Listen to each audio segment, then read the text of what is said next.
Growing up on a sprawling farm was like living inside a storybook filled with endless adventures. I remember days spent playing in the rich, earthy dirt, chasing chickens, and occasionally getting a little too friendly with the bulls. Among the most vivid of my childhood memories is my grandmother, a kind-hearted woman with a twinkle in her eyes and a laugh that could fill the entire barn.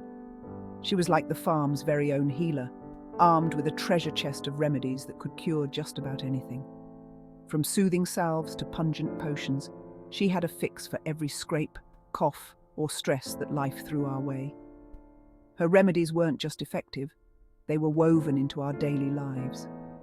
Those moments with her not only healed our bodies, but our spirits too. Whenever the farm faced a particularly stressful harvest season, Grandma would pull out her secret weapon, chamomile tea. Nature's hug, she'd call it, brewing it fresh with flowers picked from the edge of our fields. The whole house would fill with its soothing aroma, reminding everyone that no matter how hard the day was, there was peace to be found in a cup. I remember one harvest when the tractor broke down and tensions were high. Grandma handed out mugs of her tea, and soon enough, laughter replaced the day's frustrations. Not just for the humans, even our farm dog Buster seemed calmer on chamomile days, often found snoozing peacefully in the kitchen corner. Grandma would wink and say, "It works on all creatures, great and small." This simple plant taught me the power of taking a moment to breathe and reset. Chamomile wasn't just a remedy, it was a family tradition, steeped in the warmth and wisdom of a woman who knew the importance of pausing and savouring a quiet moment. One of my funniest memories involves lavender oil and an overly ambitious attempt to help Grandma with her remedies. As a child, I loved the scent of lavender. It was like the farm had captured the essence of spring and bottled it up. One day I decided to surprise Grandma by adding extra lavender oil to her pillows. I was maybe 9 years old and thought, the more the merrier. Well, I ended up using nearly an entire bottle. That night, the whole house smelled like a lavender explosion. Even the mice probably had the best sleep of their lives. Grandma didn't know whether to laugh or scold, so she did a bit of both, but mostly she laughed until tears streamed down her face. She sat me down and explained how essential oils were powerful and that a little goes a long way. That incident didn't just teach me about the potency of lavender. It showed me that mistakes can be memorable, and sometimes the best memories come wrapped in the scent of too much lavender. Peppermint always reminds me of Grandma's kitchen. The sharp, invigorating scent seemed to dance through the air, mingling with the smells of baking bread and fresh earth. Grandma used peppermint for everything, from settling stomachs to perking up the senses on slow mornings. There was something almost magical about how quickly a whiff of peppermint could change the atmosphere. Whether it was crushed leaves in her palm or a few drops of oil in a diffuser, it was her go-to for a quick pick-me-up.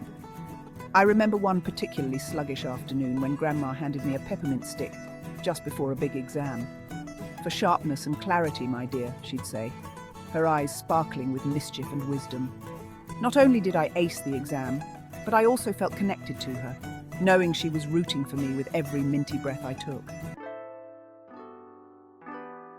Honey was a staple on our farm, not just for its sweetness, but for its healing properties. Grandma had a saying, "A spoonful of honey makes the medicine go down in the most delightful way." She was right. Whether it was soothing a sore throat or sweetening a bitter mood, honey was her go-to remedy. One humorous tale involves our mischievous goat Billy. He had a penchant for sneaking into the kitchen, and one day he discovered the honey jar. The scene was hilarious. Billy, with his head stuck in the jar, trotting around, completely oblivious to our laughter. Billy never did learn his lesson, but he sure had the shiniest coat on the farm, thanks to his honey antics. Valerian root was a favourite at our family gatherings, especially during the bustling holiday seasons. Grandma always had a pot of valerian tea ready, claiming it was perfect for soothing nerves and ensuring a good night's sleep before big family events. She'd gather us all in the living room, steaming mugs in hand, and share stories from her youth. The earthy, slightly pungent aroma of valerian root became a signal that it was time to slow down, come together, and really listen to one another. It was about more than just calming nerves. It was about cultivating a sense of togetherness. I learned from her that remedies aren't just for the body, they're for the soul too. Valerian root, with its deep grounding effects, was a reminder of the importance of roots, both the ones we drink and the ones we share. As I sip valerian tea today, it's like being wrapped in a warm embrace, surrounded by the laughter and love of those family gatherings. Lemon balm was Grandma's go-to remedy during the thunderstorms that often swept through our farm. The fresh, citrusy scent brought a sense of calm to the house, even as the wind howled outside. She would brew it into a tea, the steam rising like little whispers of reassurance. Nature's way of singing us to sleep, she'd say, handing out mugs while the rain tapped a rhythmic beat on the roof. There was one storm I'll never forget, when the power went out, and all seemed a bit too dark and scary. Grandma lit candles and told stories of her childhood storms, each tale more adventurous than the last. With every sip of lemon balm tea, the storm outside seemed less terrifying and more like a backdrop to her enchanting stories. Epsom salt was more than just a remedy on our farm. It was a product of the land itself. Grandma taught us how to source and use it directly from our environment, turning it into therapeutic baths that seemed to wash away more than just physical dirt. She would explain the process of how magnesium and sulfate, the key components of Epsom salt, were absorbed through the skin, helping to reduce inflammation and relieve stress. It was like the farm was providing us with its own form of healing. I remember baths after long days of work, the water infused with Epsom salt and the air with the promise of relief. Grandma would say, "Let the soil's strength restore you," as we soaked our tired muscles. These baths were not only therapeutic, but also a lesson in appreciating and utilizing what the land offered. St. John's wort was another staple in Grandma's natural remedy kit, known for its mood-lifting properties. She often joked about it, saying, "It's powerful stuff. Don't turn into a too happy pumpkin." Her playful warnings were her way of teaching us the importance of balance and moderation. She knew just how much to use to lift the spirits without causing the giggles during serious moments. I remember one family reunion where she discreetly added St. John's wort to a few dishes. The overall mood was noticeably lighter, and the usual bickering was replaced with laughter and shared stories. But it wasn't just about enhancing mood. It was a lesson in understanding the power of what we put into our bodies. Grandma used St. John's wort responsibly, always mindful of its strength. It taught me that while natural remedies can be wonderfully effective, they must be used with knowledge and care.